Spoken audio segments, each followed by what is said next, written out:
ኒውክሌሩ ወደ ጠረጴዛ መውረዱ ተሰማ። አይመለከተኝም የሚል ማህበረሰብ እስኪታጣ ድረስ የሁሉም ጉዳይ የሆነው የአሜሪካና ኢራን ከፍተኛ ውጥረት በነገሰበት በዚህ ወቅት ኒውክሌሩ ወደ ጠረጴዛ ወርዷል። የትራምፕና የአያቶላህ በአንድ ጠረጴዛ ዙሪያ ቁጭ ብለው መነጋገር ለብዙዎች ደስታን ብቻ የሚያመጣ አይደለም፣ የራስ ምታትም ምንጭ ነው። ለጎረቤቶቿ አረብ ሀገራት ሳይቀር ራስ ምታት የሆነችው ኢራን የማዕቀብ እፎይታ ያገኘች እንደሆነ ምን ሊውጠን ነው ብለው አሁኑኑ የራስ ምታት ኪኒናቸውን ማዘጋጀት ጀምረዋል። የፕሬዝዳንት ዶናልድ ትራምፕ አሜሪካ ከኢራን ጋር በቀጥታ የኒውክሌር ውይይት ልታደርግ እንደምትችል ማስታወቃቸው በመካከለኛው ምስራቅ ሀገራት ዘንድ የተለያዩ ምላሾች ያስነሳ ሲሆን ይህም በቀጠናው መረጋጋትና ደህንነት ላይ ያሉ ጥልቅ ስር የሰደዱ ስርዓቶችን አንጸባርቋል። ሰላም ይብዛላችሁ ወዳጆቻችን፣ ይህ ቴድኤል ኒውስ ነው። የተሟላ የሀገር ውስጥና የዓለም አቀፍ መረጃዎችን በተመጠነ ጊዜ የተሟላ መረጃ በገረፍ ገረፍ የሚቀርቡ ዜናዎችን የምታገኙበት ቤታችሁ። አብራችሁን ቆዩ። ተጨማሪ መረጃዎችን ለማግኘት ሰብስክራይብ፣ ኮሜንት፣ ላይክ፣ ሼር አድርጉ። ዓለም በጉጉት የሚጠብቀው ወሳኝ ክንውን ፕሬዚዳንት ዶናልድ ትራምፕ አሜሪካ ከኢራን ጋር በቀጥታ የኒውክሌር ፕሮግራሟን አስመልክቶ ንግግር መጀመሯን ያስታወቁ ሲሆን ከፍተኛ ደረጃ ድርድሮችም ቅዳሜ ይጀመራሉ ተብሎ ይጠበቃል።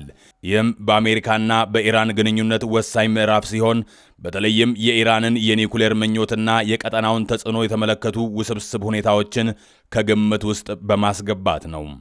ፕሬዚዳንት ትራምፕ የእነዚህ ውይይቶች አስቸኳይነት አጽንኦት የሰጡ ሲሆን ዲፕሎማሲያዊ ውጤት ካላመጣ ሊኖር የሚችለውን ወታደራዊ እርምጃ ጨምሮ ከባድ መዘዞች እንደሚኖሩት አስጠንቅቀዋል። ከወታደራዊ ጣልቃ ገብነት ይልቅ በድርድር የሚገኝ ስምምነትን እንደሚመርጡ የሚገልጹት ፕሬዚዳንቱ ኢራን በሰላም እንድታድግና እንድትበለጽግ የሚያስችል የተረጋገጠ የኒውክሌር ሰላም ስምምነት ቬሪፋይድ ኒውክሌር ፒስ አግሪመንት በእጅጉ መርጣለሁ ሲሉ ተናግረዋል። ይሁን እንጂ የኢራን ከፍተኛ መሪ አያቶላህ አሊ ኻሜኒ የቀጥታ ድርድሮችን ሐሳብ ውድቅ ያደረጉ ሲሆን ድርድሮቹ በኢራን ላይ አዳዲስ ጥያቄዎችን ለመጫን የሚደረጉ ሙከራዎች ናቸው ሲሉ ገልጸዋል። እነዚህ ንግግሮች ጉዳዮቹን ለመፍታት ሳይሆን የበላይነትን ለማሳየትና የሚጠበቁ ነገሮችን ለመጫን ያለሙ ናቸው። ይህንንም ኢራን ልትቀበለው አትችልም ብለዋል። መጪዎቹ ድርድሮች በኦማን እንደሚካሄዱ ቀጠሮ የሚያዝላቸው ሲሆን ኢራንም በሱልጣኔቷ ኦማን አማካኝነት በሚደረጉ ቀጥተኛ ያልሆኑ ኢንዳይሬክት ንግግሮች መስማማቷ ተገልጿል። የኢራን የውጭ ጉዳይ ሚኒስትር አባስ አራንጋቺ ይህን ዝግጅት ያረጋገጡ ሲሆን ለአሜሪካ ፈተና ነው ሲሉም ገልጸውታል። እነዚህ ክንውኖች የተከሰቱት በዩክሬን በየመንና በጋዛ ያሉ ግጭቶችን ጨምሮ ከፍተኛ የቀጠና ውጥረቶች በነገሱበት ወቅት ነው። ዓለም አቀፍ ማህበረሰብ በንቃት እየተከታተለ የሚገኝ ሲሆን ይህ ዓለም አቀፍ ደህንነትና በመካከለኛው ምስራቅ የኃይል ሚዛን ላይ ሊኖር የሚችሉትን አንድምታዎች ከግምት ውስጥ በማስገባት ነው። ይህ ቴድኤል ኒውስ ነው። ትራምፕ የአሜሪካ ኢራን የኒውክሌር ውይይት መኖሩን ማመላከታቸውን ተከትሎ በመካከለኛው ምስራቅ የተቀላቀለ ምላሽና ስጋት አስነስቷል። የፕሬዝዳንት ዶናልድ ትራምፕ አሜሪካ ከኢራን ጋር በቀጥታ የኒውክሌር ውይይት ልታደርግ እንደምትችል ማስታወቃቸው በመካከለኛው ምስራቅ ሀገራት ዘንድ የተለያዩ ምላሾች ያስነሳ ሲሆን ይህም በቀጠናው መረጋጋትና ደህንነት ላይ ያሉ ጥልቅ ስር የሰደዱ ስርዓቶችን አንጸባርቋል።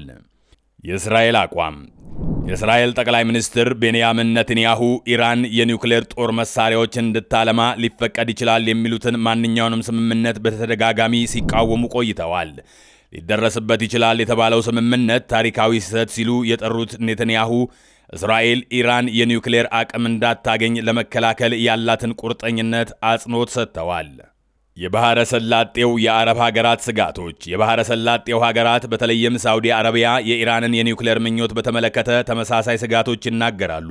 ሳውዲ አረቢያ ኢራን ከማዕቀብ መላቀቅ የምታገኘው ማንኛውም ኢኮኖሚ ጥቅም ቀጠናውን ለማተራመስ መዋል የለበትም ስትል ገልጻለች። እንዲህ ያሉ ድርጊቶች ከጎረቤት ሀገራት ቆራጥ ምላሽን እንደሚያስነሱም ሳውዲ አረቢያ አስጠንቅቃለች። የኢራን የቀጠናው ተጽዕኖ ኢራን እንደ ሶሪያና የመን ባሉ ሀገራት ውስጥ ለሚገኙ ወኪል ተተኪ ቡድኖች ፕሮክሲ ግሩፕስ ድጋፍ መስጠትን ጨምሮ በቀጠናው ግጭት ውስጥ ያላት ተሳትፎ ከጎረቤቶቿ ጋር የውጥረት ምንጭ ሆኖ ቆይቷል። ኢራን ከማዕቀብ እፎይታ ልታገኝ ትችላለች የሚለው ተስፋ ለነዚህ ተግባራት የሚውለው የገንዘብ ድጋፍ ይጨምራል የሚል ስጋትን ያስነሳል። ይህም የቀጠናውን የኃይል ሚዛን ሊቀይር ይችላል። የቀጠናው የትብብር ተስፋዎች ታሪካዊ ፉክክሮች ቢቀጥሉም ለትብብር ብቅ እያሉ ያሉ እድሎች አሉ። እንደ አይኤስ ባሉ ጽንፈኛ ቡድኖች ላይ የሚደረጉ የጋራ ጥረቶች በቀጠናው ሀያላን መካከል የውይይት መስመሮችን ከፍተዋል። ሆኖም ጥልቅ ስር የሰደዱ የእምነት፣ የኑፋቄ ክፍፍሎችና የጂኦፖለቲካዊ ጥቅሞች እነዚህን ግንኙነቶች ላይ ተጽዕኖ ማሳደራቸውን ቀጥለዋል። በመካከለኛው ምስራቅ ሰላም ላይ ያለው ተጽዕኖ የአሜሪካና የኢራን ንግግሮች እንደገና መጀመር ለመካከለኛው ምስራቅ ሰላም ስጋቶችንም እድሎችንም ይዞ ይመጣል። አንዳንዶች የኢራን የቀጠናው እንቅስቃሴዎች የጎረቤት ሀገራትን ሊያተራምሱ ይችላሉ ብለው ይሰጋሉ። ሌሎች ደግሞ የዲፕሎማሲያዊ ግንኙነቶች ይበልጥ የተረጋጋና የትብብር ቀጠና ምህዳርን ሊያስገኝ ይችላል የሚል ተስፋም አላቸው። የሆነ ሆኖ ይህንን ዘገባችንን ስናጠቃልል እየተከናወኑ ያሉት የአሜሪካና ኢራን የኒውክሌር ድርድሮች የመካከለኛው ምስራቅ የጂኦፖለቲካ ገጽታ በጉልህ ተጽዕኖ ለማሳደር ዝግጁ ናቸው። የቀጠናው ሀያላን የሰጡት ምላሽ የሀገርን የጸጥታ ጥቅሞች ከሰፊው የቀጠና መረጋጋት ፍላጎት ጋር በማመዛዘን ውስጥ ያለውን ውስብስብነት ያጎላል። የትራምፕና የአያቶላህ በአንድ ጠረጴዛ ዙሪያ ቁጭ ብለው መነጋገር ለብዙዎች ደስታን ብቻ የሚያመጣ አይደለም፣ የራስ ምታትም ምንጭ ነው። ለጎረቤቶቿ አረብ ሀገራት ሳይቀር ራስ ምታት የሆነችው ኢራን የማዕቀብ እፎይታ ያገኘች እንደሆነ ምን ሊውጠን ነው ብለው አሁኑኑ የራስ ምታት ኪኒናቸውን ማዘጋጀት ጀምረዋል። የትራምፕና የአያቶላህ በአንድ ጠረጴዛ ዙሪያ መቀመጥ ሁሉንም የሀገር ክፍሎች ያስደስታል ብሎ ማሰብ ሞኝነት፣ ዘበትም እንደሆነ ይታሰባል።